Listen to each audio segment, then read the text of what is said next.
ഇടുക്കി ജില്ലയിലെ മികച്ച കർഷകരിൽ ഒരാളാണ് അടിമാലി കല്ലാറിലെ പാനിക്കുളങ്ങര ജോയി പീറ്റർ.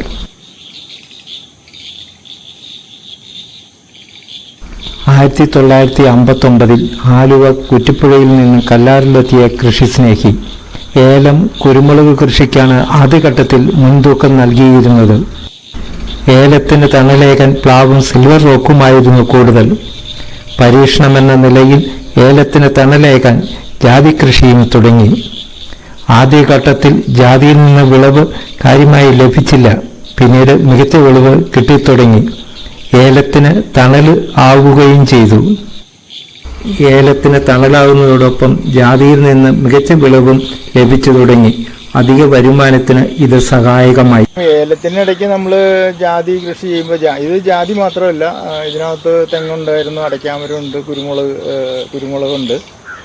അങ്ങനെ പലവിധ കൃഷികളുടെ ഇടയ്ക്ക് ജാതി നിർത്തിയിരിക്കുന്നതാണ്. ഇപ്പോൾ ഇതാദ്യം ഇവിടെ ഈ മേഖലയിൽ ജാതി കൃഷി അത്ര ഉണ്ടായിരുന്ന ഇതല്ല. അപ്പം ഞാനിതൊരു 100 വർഷം നിലനിൽക്കുന്ന ജാതി മരം 100 വർഷം നിലനിൽക്കുന്ന ഒരു കൃഷിയായതിൻ്റെ പേരിൽ ഞാനത് നട്ടുപിടിപ്പിച്ചു. ആദ്യം ഇത് നന്നായി വരാൻ തന്നെ ഒത്തിരി സമയമെടുത്തു.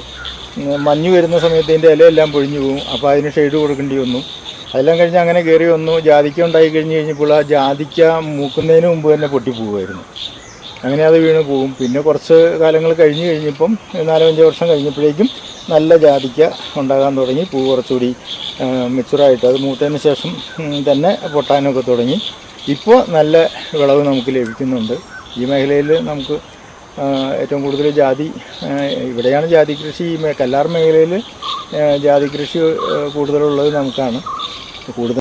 ഇന്ന് കല്ലാറിലെ മികച്ച ജാതി കർഷകനാണ് ജോയി പീറ്റർ.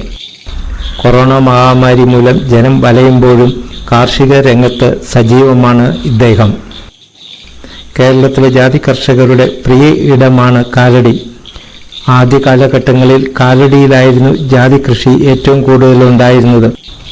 ഈ പ്രദേശത്തു നിന്ന് തെരഞ്ഞെടുത്ത പ്രാദേശിക ജാതി തൈകളാണ് ഏലത്തിന് തണലായി വെച്ചുപിടിപ്പിച്ചത്. മികച്ച വിളവ് ഉറപ്പുവരുത്താൻ കഴിയുമെന്ന പ്രതീക്ഷയും ആലുവക്കാരനായിരുന്ന ഇദ്ദേഹത്തിനുണ്ടായിരുന്നു. ശരിക്കും പറഞ്ഞാൽ കാലടി ഏലം ജാതിയാണ്. ഇത് കുറച്ചുകൂടി റൗണ്ട് ടൈപ്പായിരിക്കും. കായ്ക്ക് വെയിറ്റും പൂവും കുഴപ്പമില്ല, പക്ഷെ കുറച്ച് ചെറുതായിരിക്കും.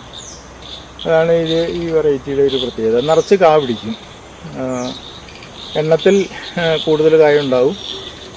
ഉള്ള കായയ്ക്ക് പരിപ്പിനും നല്ല പരിപ്പാണ്, വെയിറ്റും ഉണ്ട്.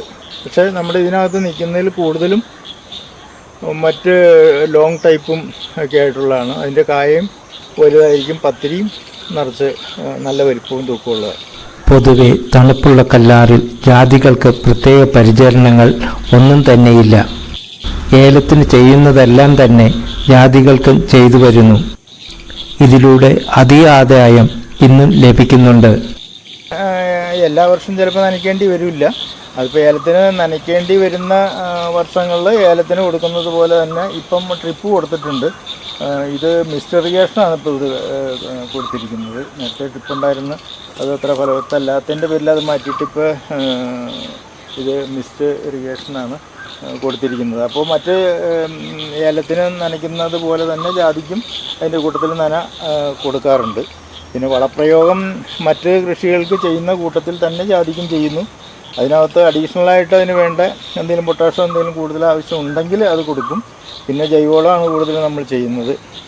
രാസവളം വളരെ കുറച്ച് ചുരുങ്ങിയ തോതിൽ മാത്രം ചെയ്യാറുള്ളൂ. ജൈവവളം, ചാണകപ്പൊടി, ആട്ടിൻകാഷ്ടം അങ്ങനെയൊക്കെയുള്ള ഇതാണ്. പിന്നെ വേപ്പിണ്ണാക്ക്, എല്ലുപൊടി അങ്ങനെയൊക്കെയുള്ള സാധനങ്ങൾ മിക്സ് ചെയ്ത് ആണ് കൊടുക്കുന്നത്. അത് വേനൽക്ക് കൊടുക്കുമ്പം വെള്ളത്തിൽ ലയിപ്പിച്ചതിന് ശേഷം ആണ് ഓസ് വഴി എത്തിച്ച് അങ്ങനെയാണ് വളവും ഇറിഗേഷൻ കൊടുക്കുന്നത്.